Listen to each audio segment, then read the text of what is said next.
What's up, guys? It's Alex here, back with another video.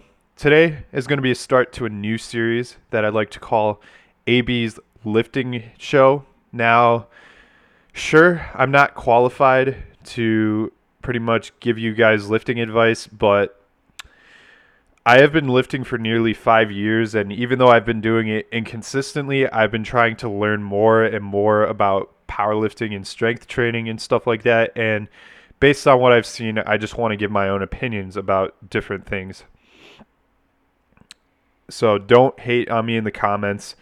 Like, this is just for opinionated purposes, and I'm going to be starting this show off with giving unsolicited advice at the gym.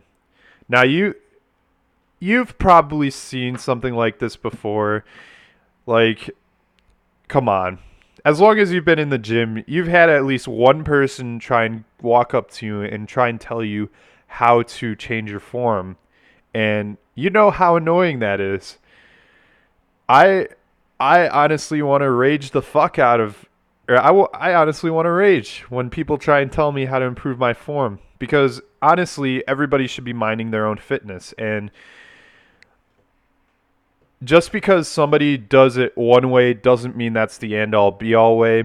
I'm going to talk about in a different video how cookie cutter methods are bullshit and ancient, but for now I'm going to be talking about unsolicited advice.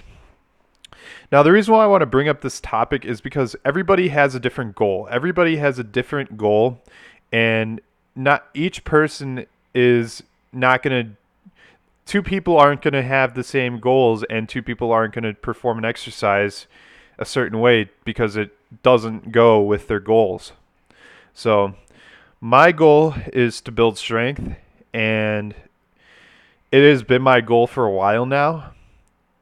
Even though I've been doing it inconsistently, I've been trying my best to do it consistently, and I'm going to try my best to keep it consistent as long as possible, because like I want to bench at least 250 pounds. I want to squat at least 400 pounds. I want to deadlift at least 400 pounds.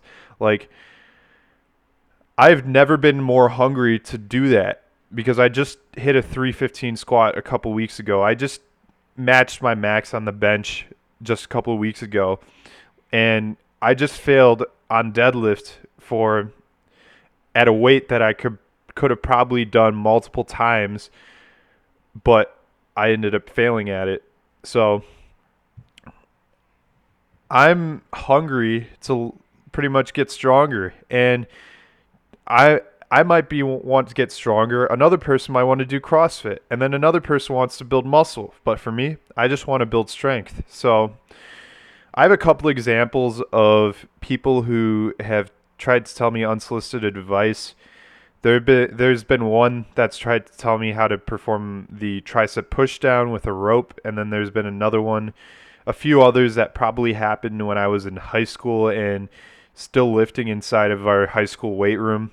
But the one that I want to touch on, the one that I want to talk about in this video, is the one with the squat. And so, before I preface anything, I've been doing low bar squat for the past 3 years, and I switched to Mark Rippetoe squat 2 years ago after I'd injured my knee.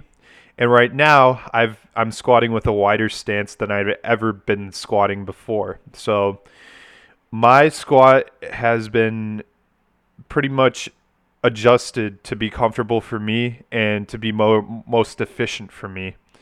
So this story happened about 2 months after I had injured my knee. I was still somewhat recovering, but I was recovered enough that squats weren't basically a shot in the knee for me. Like, I don't know, a gunshot to the knee, because gunshots hurt. I don't know.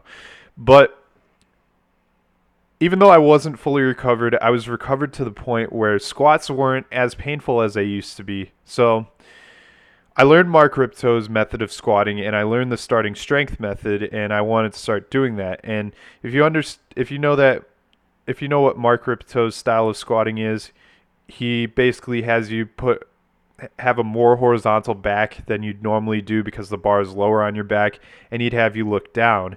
And what this is going to do is put a lot less pressure on your knee and put a little bit more of the load on your back. So as long as, or as well as already building your leg muscles and your glute muscles, you also build your lower back muscles um, doing the style of squatting. So I think it was like my first day doing starting strength, and I was working with 205 pounds, 200 or 205 pounds. And so after I did my first set of 5, I racked the weight, and this guy came up to me out of the cardio section, and he's like, you know, you shouldn't be looking down. You should be looking forward or up because you're going to put a lot of pressure on your back.